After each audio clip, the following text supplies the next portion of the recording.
Mon message sur les liens du sang peut se résumer en une vie de famille. Le premier hôtel de famille, c'est les liens du sang. Les liens du sang, c'est de séparer l'âme des ténèbres, tout simplement. Le lien du sang, c'est de séparer l'âme des ténèbres. Parce que l'âme qui circule dans le corps, il peut habiter les ténèbres. Si les ténèbres sont dans l'âme, Dieu n'est plus là. Voilà pourquoi le sorcier peut sortir de son corps.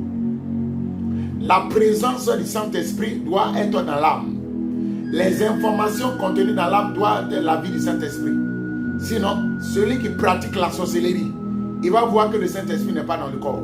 C'est pourquoi après chaque étape de prière de délivrance, voilà, Dieu doit découdre avec le monde des ténèbres pour racheter la vie.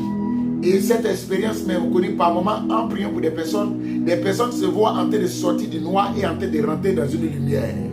Et c'est ça, la séparation entre le monde des ténèbres et le monde de la vie. Ou alors le monde de la mort et le monde de la vie. Entre le noir et la lumière. Ce sont des lois. La loi de la vie et les lois de la mort. Donc prier pour les liens du sang, c'est de prier pour que Dieu sépare. Hein? Voilà. Sépare où Dieu retire le monde des ténèbres de l'âme, du sang. C'est la seule prière qu'on peut faire pour l'âme.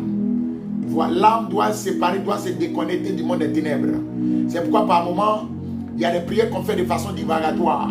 On a vu son âme dans le monde des eaux. On a vu son âme dans l'abîme. On a vu son âme dans les forêts.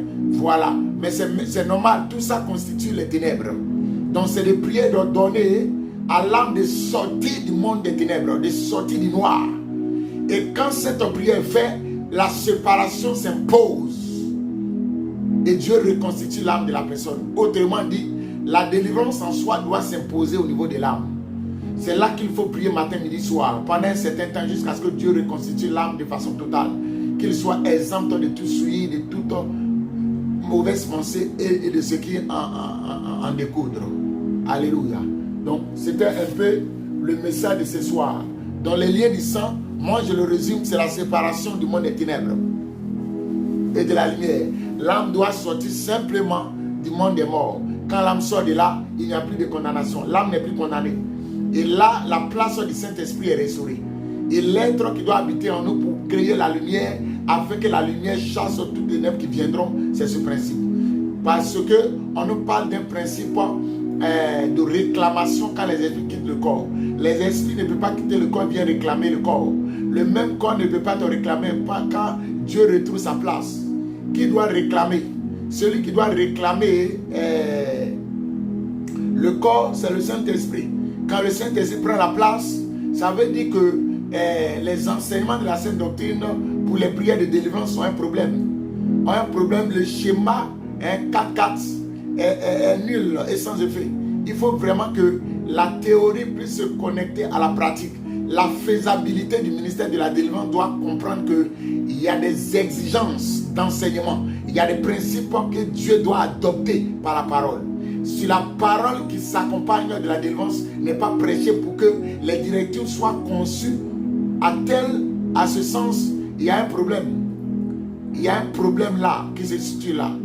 J'exige maintenant par cette prophétie que le Dieu de mon miracle puisse vraiment m'imprégner de cette onction et de ses lois et de ses principes spirituels.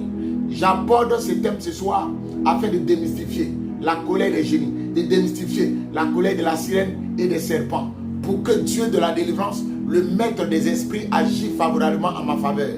Que la puissance du Seigneur Jésus-Christ soit au rendez-vous de cette nuit et que les lois puissent vraiment se recréer et que Dieu habite dans le corps des oins.